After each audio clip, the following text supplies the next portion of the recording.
తెలంగాణలో రాజకీయం చూసుకుంటే రోజు రోజుకు రసవత్తరంగా మారుతుందని చెప్పుకోవచ్చు.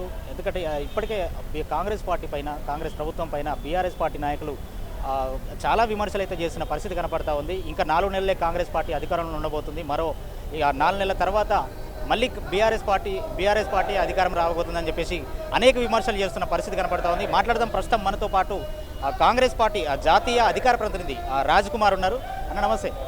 ఎట్లా అసలు బీఆర్ఎస్ పార్టీ నాయకులు ఒక కేటీఆర్ వ్యాఖ్యలు చూసుకుంటే ఒక సీఎం పైన ఒక గుంపు మేస్త్రి అని కొన్ని ఘాటు వ్యాఖ్యలు చేస్తున్న పరిస్థితి కనపడుతుంది. ఎలా చూస్తారు? తెలంగాణ రాష్ట్రంలో 10 సంవత్సరాలు బీఆర్ఎస్ పార్టీ పరిపాలనలో వాళ్ళు అధికారం అంటే అధికారాన్ని శాశ్వతంగా ఫీల్ అయినరు. ఎప్పటికీ కేసీఆర్ ముఖ్యమంత్రి ఉంటాడు అనుకున్నాడు, ఎప్పటికీ కేటీఆర్ మంత్రి ఉంటాడు అనుకున్నాడు, హరీష్ రావు మంత్రి ఉంటాడు అనుకున్నారు. కానీ తెలంగాణ రాష్ట్ర ప్రజలంటేనే తెలంగాణ గడ్డ చైతన్యవంతమైన గడ్డ. ఈ యొక్క ఎన్నికల్లో వారిని చిత్తుగా ఓడగొట్టి ప్రతిపక్ష చైర్లో కూర్చుండబెట్టేసరికి వాళ్ళు దాన్ని నమ్మలేకపోతున్నారు, విశ్వసించలేకపోతున్నారు. కాబట్టి ఈ యొక్క విమర్శలు చేస్తున్నారు.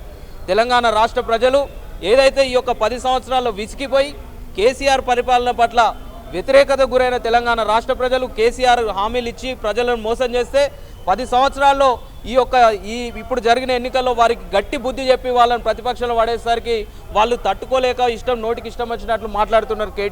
కేటీఆర్ గురించి ప్రత్యేకంగా మేమే కాంగ్రెస్ పార్టీ నాయకులు కాకుండా సామాన్య ప్రజలు కూడా ఈరోజు అనుకుంటున్నారు, అసలు ఇంత అహంకారంతో ఎందుకు మాట్లాడుతున్నాడు కేటీఆర్?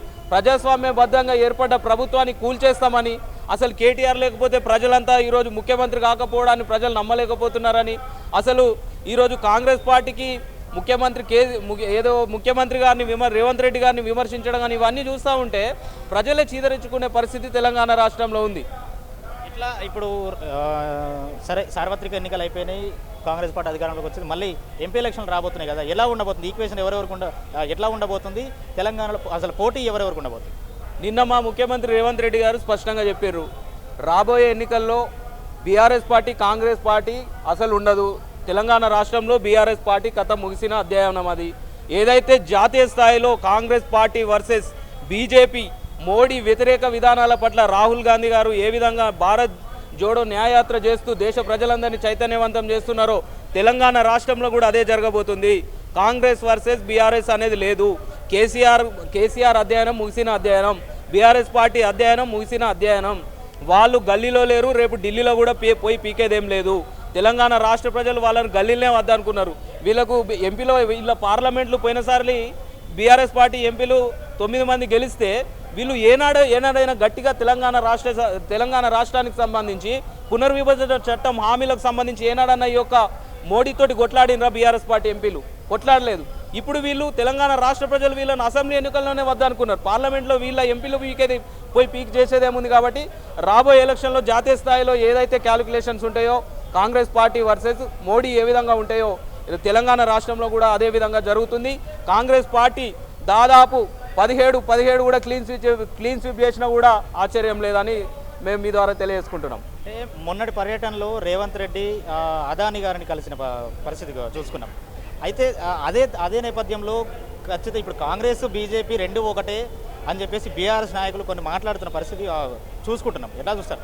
దావోస్ పర్యటనలో తెలంగాణ ముఖ్యమంత్రిగా ఎవరున్నా కూడా రాష్ట్రం యొక్క అభ్యున్నతికి వాళ్ళు ఆలోచించాల్సి ఉంటుంది.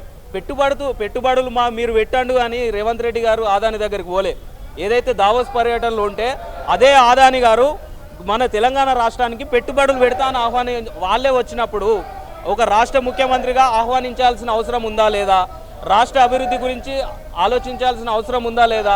బీఆర్ఎస్ పార్టీ కేసీఆర్ ముఖ్యమంత్రి ఉన్నప్పుడు కేటీఆర్ ఆధ్వర్యంలో ఐటీ మినిస్టర్ ఉన్నప్పుడు కూడా పెట్టుబడులు అదాని ఆధ్వర్యంలో జరిగినాయి. దాన్ని ఇప్పుడు వీళ్ళు భూతార్థంలో పెట్టి ఏదో ఆదానిని ఇట్లా బూచిగా చూపి వీళ్ళు ఏదో కాంగ్రెస్ పార్టీ మీద నీచమైన విమర్శలు చేసే పరిస్థితి ఉన్నది. దాన్ని ప్రజలు విశ్వసించరు. అతి త్వరలో కులగణన చేస్తామని చెప్పేసి రేవంత్ రెడ్డి ప్రకటించారు. ఎప్పుడు స్టార్ట్ కాబోతున్నది?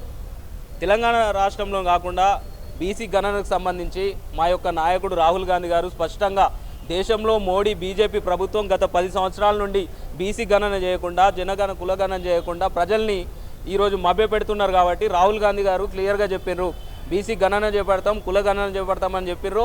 ఏదైతే తెలంగాణ రాష్ట్రంలో కాంగ్రెస్ పార్టీ అధికారంలోకి వచ్చింది, మా నాయకుడు రాహుల్ గాంధీ గారు మాట మేరకు, రాహుల్ గాంధీ గారు దేశ ప్రజలకు ఇచ్చిన హామీ మేరకు తెలంగాణ రాష్ట్రంలో కూడా కులగణన మొదలవుతుంది, బీసీ గణన మొదలవుతుంది.